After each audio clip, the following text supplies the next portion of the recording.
Bana, mambo vipi leo tena Swahili Community na kuletea kitu hiki hapa kwa jina la Death Race.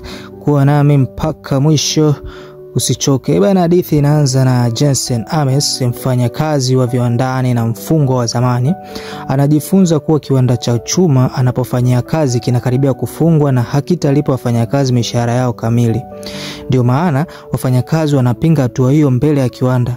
Kadri hasira za wafanyakazi zinavyoongezeka, polisi wa kuzuia ghasia wanafika hapo.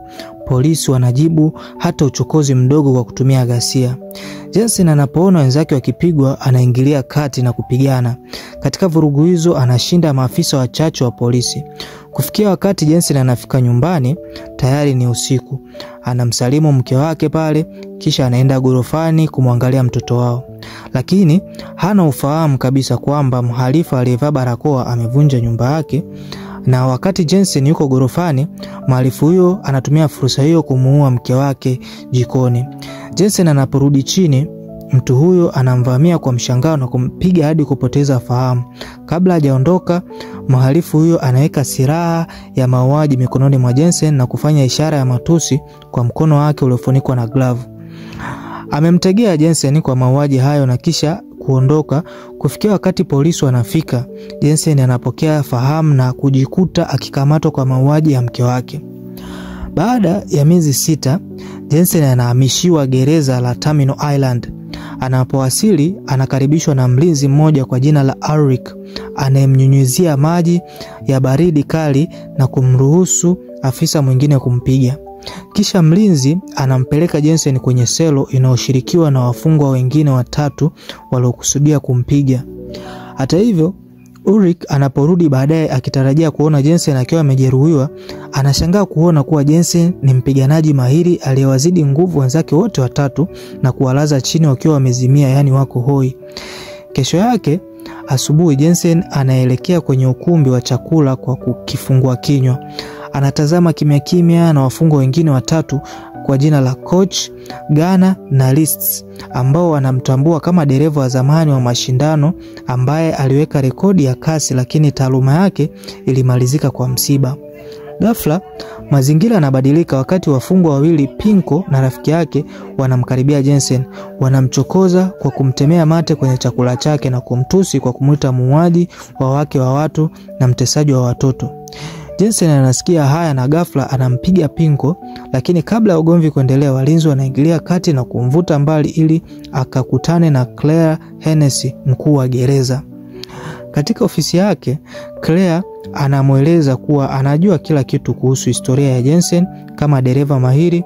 Anampa ofa na anamtaka achukue nafasi ya Frankenstein, dereva aliyekuwa nyota wa mbio hatari za Death Race. Frankenstein halisi alifariki kwenye meza ya upasuaji baada ya mbio zake za mwisho, lakini umma haukujua na wala haujui kuhusu kifo chake. Hii inafanya iwe rahisi kwa mtu mwingine kuvaa barakoa yake na kuchukua nafasi yake. Frankenstein alikuwa kipenzi cha mashabiki wa shujaa wa hadithi, ndio maana Hennessy anataka aendelee kuonekana kuwa hai ili kusaidia kurejesha watazamaji wa shindano hilo. Hennessy anamwambia Jensen kuwa kulingana na sheria, dereva anapata uhuru wake baada ya kushinda mbio 5, kwa kuwa Frankenstein alikuwa tayari ameshinda 4. Jensen anahitaji tu ushindi mmoja zaidi ili kupata uhuru wake. Licha ya ahadi ya kuvutia ya uhuru, Jensen anasita kwa sababu kushiriki mbio hatari si uamuzi rahisi kwake. Lakini Hennessy hataki kusikia hapana. Anamtishia Jensen kuwa atamuweka kifungoni peke yake ikiwa atakataa kuhakikisha kwamba hawezi kufichua siri yake ndani ya gereza. Jensen hana chaguo ila kukubali ofa hiyo. Kisha anapelekwa kwenye karakana ya gereza ambako anakutana na Coach na timu yake ya ufundi wanaohusika na matengenezo ya gari ya Frankenstein. Wanamueleza sheria za mbio, kila timu inafanya kazi kivyake na hakuna kusaidiana. Jensen pia anaona karakana kubwa ambapo Hennessy amekuwa akijenga kitu kwa wiki kadhaa. Ni wachache tu wanaojua kuhusu mradi huu, ikiwa ni pamoja na timu ya Coach na walinzi wachache. Baada ya hapo, coach anampeleka Jensen kuona gari lake Mustang V8 Fastback iliyorekebishwa kikamilifu, ina vifaa vya kujihami na kushambulia, lakini hakuna risasi au silaha zinazowekwa hadi siku ya mbio ili kuzuia wafungwa kujaribu kutoroka. Coach anamwambia Jensen kwamba kutoroka ni ndoto tu. Gereza liko kwenye kisiwa na njia pekee ya kutoka ni daraja jembamba ambalo lingejaa magari ya polisi na helikopta kwa sekunde chache iwapo jaribio la kutoroka lingefanyika. Baada ya kufahamu gari lake, Jensen anajiunga na timu yake uwanjani kuendelea na mazungumzo.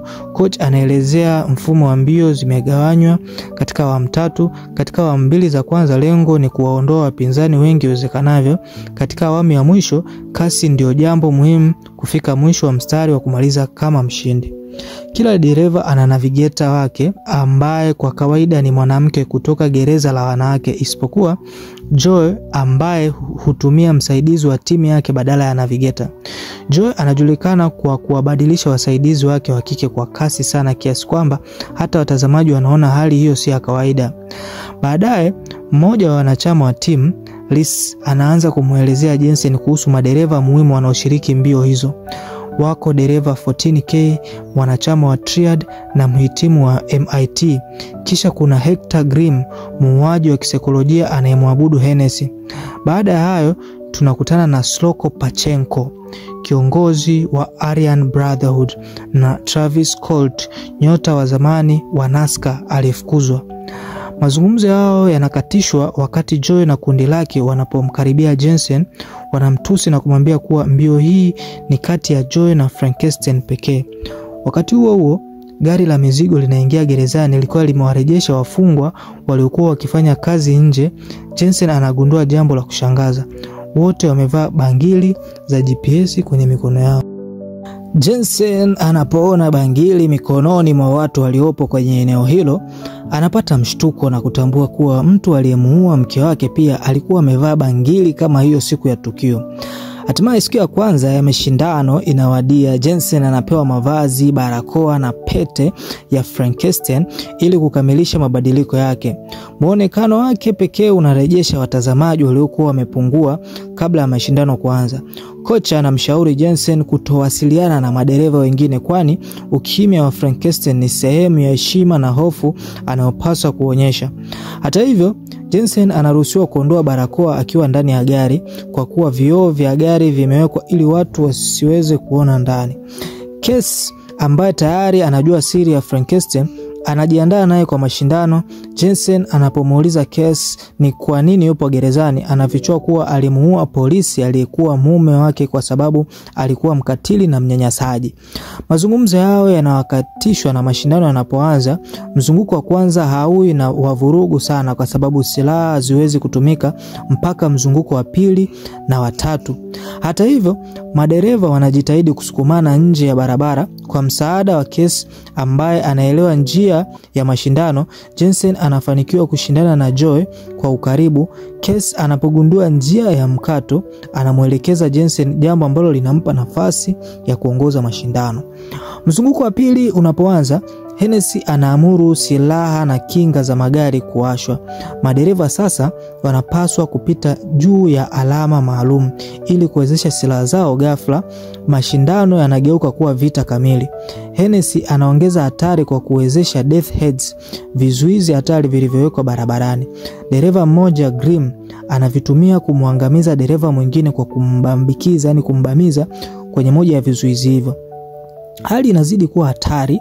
Grimm anamrudisha nyuma Joy kwa kumwaga mafuta kwenye gari lake, lakini utawala wake hauchukui muda mrefu, kwani 14K anampiga kwa kombora na kumtoa nje ya mashindano. Joy anamaliza kwa kumgonga Grimm hadi kufa. Wakati wa mashindano, Jensen anajaribu kuwasha silaha zake, lakini bunduki inakwama. Kes kwa ujasiri anapanda juu ya gari kuirekebisha, lakini madereva wengine wanatumia fursa hiyo kumshambulia. Jensen akiwa ndani anatumia ustadi mkubwa wa udereva, anakwepa mashambulizi na kuhakikisha Kes anarudi salama kwenye kiti chake. Mashindano yanapokuwa makali zaidi, Jensen anachukua nafasi ya kujilinda kwa kuiba alama ya ulinzi kutoka kwa Colt. Hata hivyo, kama ilivyokuwa kwa Frankenstein wa awali, mfumo wake wa ulinzi unashindwa kufanya kazi. Kwa mawazo ya haraka, Jensen anapanga mpango wa hatari. Anamwambia Kes kuachia bomba la napalm na kukaa kwenye mapaja yake. Kisha anamrusha nje kwa kutumia kiti cha mwendo, akitupa napalm moja kwa moja kwenye gari la Colt. Kes anatumia kiberiti cha gari kuwasha moto na gari la Colt linateketea. Baada ya Colt kutolewa kwenye mashindano, Jensen anakabiliwa tena na Joy na ana kwa ana, na pia ghafla Jensen anaona Pachenko akifanya ishara anayokumbuka, ishara aliyofanya mtu aliyemuua mke wake kabla ya kutoroka. Akikumbwa na mshtuko wa ghafla, Jensen anapoteza umakini wake, jambo linalompa Joy nafasi ya kumpiga na kumsukuma nyuma hadi nafasi ya mwisho. Mwisho wa mzunguko wa kwanza, madereva 3 wamekufa na 6 wanasalia kwa awamu inayofuata. Baada ya mashindano, Jensen anarudi gerezani akiwa na wasiwasi na hasira. Kocha na timu yake wanakagua gari lake na kugundua kuwa hakuna tatizo kwenye mfumo wa silaha. Hii inawashangaza kwa kuwa silaha zilishindwa kufanya kazi wakati wa mashindano. Jensen akiwa na mashaka anamkabili Hennessy na kumtuhumu kupanga kila kitu, kuanzia kumsingizia kwa mauaji ya mke wake, kupanga matokeo ya mashindano, hadi kutumia Pachenko kumtega ili kuwa Frankenstein mpya. Hennessy hakubali wala kukanusha tuhuma hizo, lakini anampa Jensen tishio jingine. Anamuonyesha picha ya binti yake ambaye sasa yuko katika kituo cha kulelea watoto yatima. Hennessy anamkumbusha Jensen kwamba ikiwa unataka kumuona binti yako tena, lazima acheze mchezo wake kwa ushiriki wa mashindano ya Death Race. Jensen akiwa hana chaguo anarudi kwenye gereza na kuzungumza na kocha. Anamuuliza kocha kwa nini hana namba ya mfungwa. Kocha anamueleza kuwa alishastahili kupewa parole miaka 3 iliyopita, lakini aliamua kubaki gerezani kwa sababu dunia nje imebadilika sana na yeye anapendelea maisha ya gerezani na mashindano haya. Pia anafichua kuwa haamini kwamba Jensen alimuua mke wake. Usiku huo Jensen anamuona Pachenko akitembea na anafuatilia hadi kwenye gereza lake. Huko Jensen anawekewa mtego na kushambuliwa na watu wa Pachenko. Hata hivyo, kabla ya Pachenko kumwangamiza, Liz anaingilia kati na kumchoma Pachenko kwa kalamu. Jensen anatumia fursa hiyo kujihami, akiua mlinzi mmoja na kumpiga Pachenko hadi anapokiri kuwa Hennessy ndiye aliyemwagiza kumuua mke wake. Jensen anapokaribia kumpiga hadi kufa, walinzi wa gereza wanaingilia na kumvuta mbali. Siku inayofuata sasa, kabla ya hatua ya pili ya mashindano kuanza, Pachenko anamtania Jensen kwa kurudia ishara ile ile ya mkono. Jensen akiwa na hasira anaanza mashindano kwa kuchelewa kwa makusudi na kuingia kwenye handaki ili kuzungumza faragha na Kesi. Akiwa kwenye handaki, Jensen anamshuku Kesi kwa kusababisha kifo cha Frankenstein wa awali. Anamkabili kwa kuuliza kwa nini silaha za gari lake zimeshindwa kufanya kazi katika mashindano mawili mfululizo. Kesi anasita kujibu, lakini Jensen anamtisha kwa kusema atamrusha nje ya gari ikiwa hatasema ukweli. Kwa hofu, Kesi anakiri kwamba aliharibu mfumo wa ulinzi wa Frankenstein kwa amri ya Hennessy. Alifanya hivyo kwa sababu aliahidiwa kuachiwa huru. Hata hivyo, anasisitiza kuwa hakuwa na nia ya kumuua Frankenstein, bali alitaka tu ahakikishe kuwa anashindwa ili Hennessy aendelee kumtumia kwa ajili ya umaarufu wake katika mchezo wa Death Race.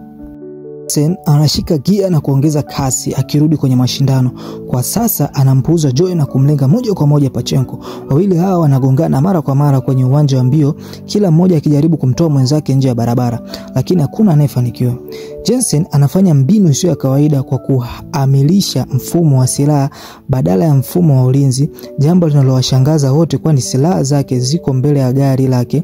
Kisha anawashangaza watazamaji kwa kuzungusha gari na kuendesha nyuma huku akimshambulia Pachenko kwa risasi. Baada ya gari la Pachenko kuharibika vibaya, Jensen anarudi kwenye mwelekeo wa kawaida na kuachilia moshi mzito unaosababisha Pachenko kugonga ukuta wa zege na kupata ajali mbaya. Jensen anasimamisha gari lake na anashuka, na bila kusita anamvunjia Pachenko shingo akilipiza kisasi kwa kifo cha mke wake. Wakati huo huo, Joy anafanya uamuzi wa kubadilisha mwendesha ramani wake katikati ya mbio. Hennessy, mkuu wa gereza, anaona hii kama fursa nzuri na kuachilia silaha yake ya siri iliyotayarishwa kwa muda mrefu inayoitwa Dreadnought, lori kubwa lenye silaha nzito. Dreadnought linaanza kazi kwa kuharibu magari mawili madogo papo hapo, likipita barabarani kwa kasi na nguvu kubwa.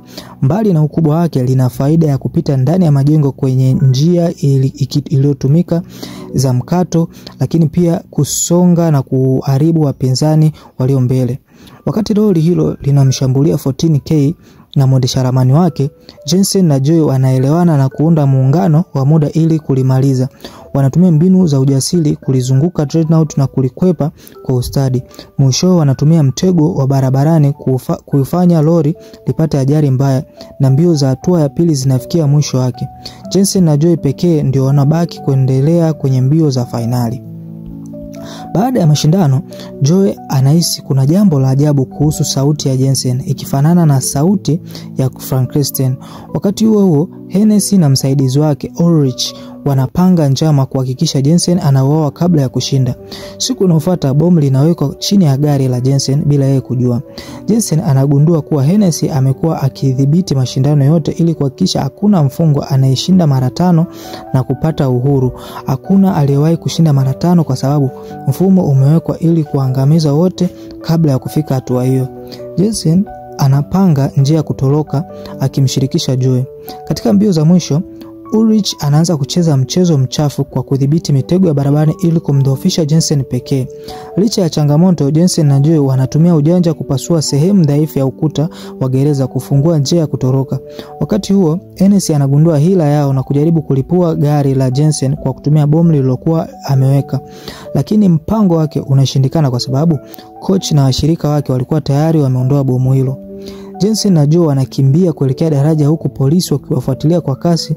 Jensen anatumia tanki lake la mafuta la akiba kama silaha, akilidondosha barabarani na kulilipua magari ya polisi, hivyo kuwazuia wasiwafuate. Wanapofika mwisho wa daraja, wanatengana kwa kutumia njia tofauti, wakichanganya helikopta zilizokuwa zikiwafuatilia. Ili kusaidia mpango wa kutoroka, Casey anakubali kuvaa mavazi ya Frankenstein na kukamatwa akiwapotosha polisi. Jensen anaweza kutoroka bila kutambuliwa, akikutana na Joy baadaye na pamoja wanapanda treni na kuondoka. Hennessy na Ulrich wakidhani wameshinda, wanapokea zawadi iliyotumwa kwao. Walipofungua sanduku hilo, wanagundua kuwa ndani yake kuna bomu walilokuwa wamewekewa na Jensen, ambalo lilikuwa limeondolewa kabla hawajachukua hatua. Bomu linalipuka na kuwaangamiza wote wawili. Coach ndiye aliyekuwa amesababisha mlipuko huo, akihakikisha mfumo dhalimu wa Hennessy umeanguka. Miezi 6 baadaye, Jensen na Joy wanaishi Santa Rosalia, Mexico, wakiwa huru. Wameanzisha biashara yao na gereji na kufanya kazi kama mafundi. Jensen amepata tena ulinzi wa binti yake na maisha yao yanaonekana kurejea katika hali ya kawaida. Casey pia ameachiliwa na anajiunga nao, akileta gari la mbio kwa ajili yao, ishara ya mwanzo mpya. Bwana, ndo mwisho, na ukitaka kuitafuta basi katafute Death Race 2008 na usisahau kusubscribe katika channel yetu ili kuweza kutupa support.